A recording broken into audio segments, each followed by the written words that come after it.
The story begins with a quiet moment inside a half-flooded cabin where a small family is sleeping in their life jackets. Not because someone told them, but because the ship never felt safe enough to trust. The father wakes up first. The ship is leaning a little more to one side than yesterday. They step outside into the corridor, expecting to see the same sight they saw all night. But the moment they step out, they freeze. The water is gone. Tom sits on the edge of their stranded boat, staring out at the endless dry seabed. The world looks like a place God forgot to finish. Out of habit, he pulls out the small compass he always keeps in his pocket. That's when he realizes something is deeply wrong. The needle isn't pointing north. It isn't pointing anywhere. It keeps drifting, slow and confused, like it has lost its sense of direction. Tom finally understands. This isn't a storm. This is the planet breaking. The magnetic field isn't stable, and everything guided by it, including the oceans, has gone wild. He closes the compass because looking at it makes his stomach turn. Days later, dehydration and heat start forcing desperate ideas. Ben rigs together a crude balloon using scraps of plastic and rope, hoping anything above ground level might get spotted by a patrol aircraft or a rescue drone. Tom watches him work. By the time Tom tries the radio again, the radio is one of the few pieces of equipment that might still help them, even though it's damaged. He moves through different frequencies, hearing nothing but static. He speaks into the mic, not expecting an answer. For a few seconds, nothing happened. Then the static cracks. A faint voice comes through, unclear at first, then steady enough to understand. The man calls himself Neo. He asks Tom to describe what's around him. Tom lists whatever landmarks he can see on the drained seabed. Neo tells him they are inside the main impact zone of the magnetic reversal. He explains that the field isn't stable and another shift is coming. When it happens, the ocean won't return slowly. It will come back all at once. He tells Tom to stay on higher ground and keep moving. The signal weakens while he talks. Tom tries to ask questions, but the voice fades and disappears into the static. Tom decides they'll start moving at first light. The ground is cooler in the morning, and they need to cover as much distance as they can before the sun becomes dangerous again. In the morning, they haven't left yet. They're still packing, slow, conserving strength for the day ahead. Tom scans the horizon and notices a shape moving between the rusted hulks, a man walking with a dog at his side. Tom calls out and waves. He walks toward them with a small bottle of water. He offers it politely. The man takes the water without thanking him. He drinks in a single.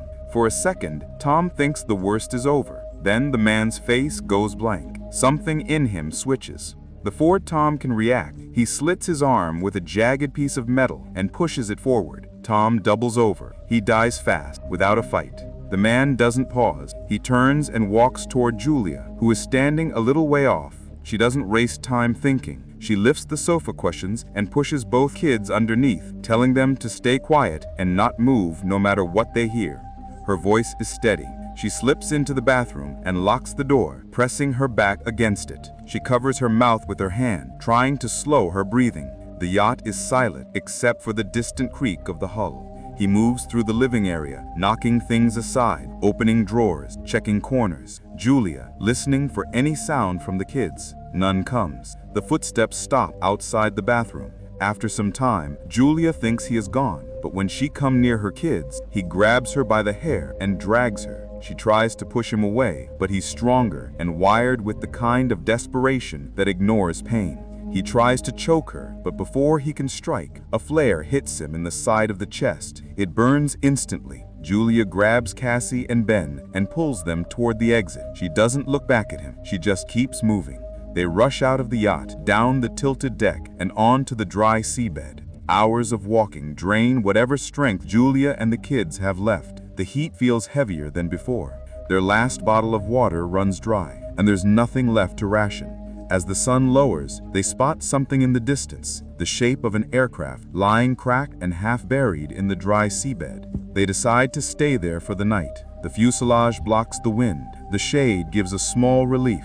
Ben sleeps first. Julia sits inside with him. Cassie stays just outside the plane, sitting on a piece of broken wing, staring at the horizon.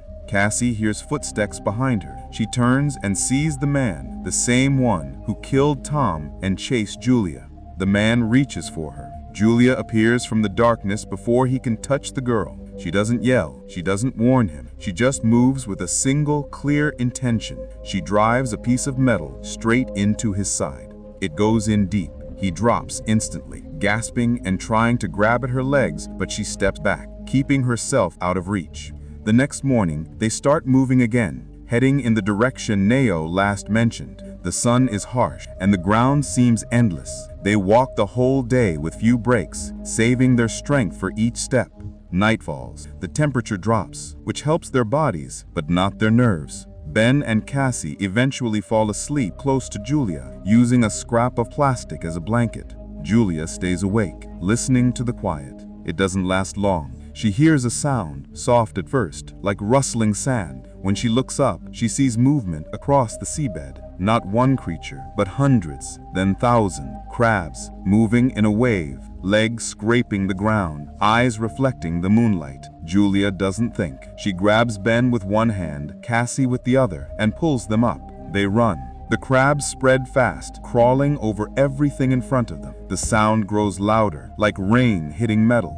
Ahead, Julia sees a group of survivors, 4 or 5 people, standing near shipping containers. She shouts for help, but they ignore her, focused on something else. The crabs reach them first. The people try to run, but their screams end fast. Julia, Ben, and Cassie don't stop. They find a container with a ladder half broken on the side and climb up.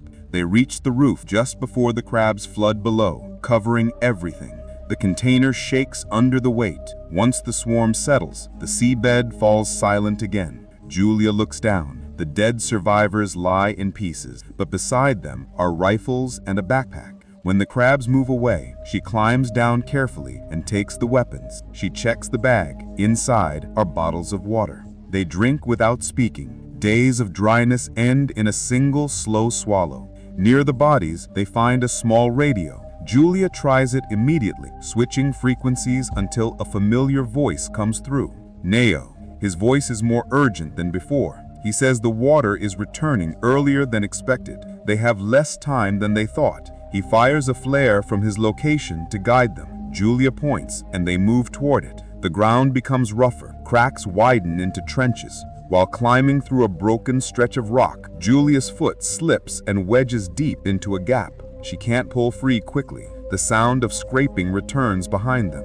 The crabs again, moving in waves. Ben and Cassie try to help, pulling at her arms, but her leg is stuck tight. Julia forces herself calm because panic wastes energy. She twists her leg, ignoring the pain, and frees it just as the first mine of crabs reaches the rocks. They run again, keeping just ahead of the swarm. The flare mark fades, but they remember the direction. Survival now is only about one thing: reach Neo before the sea comes back.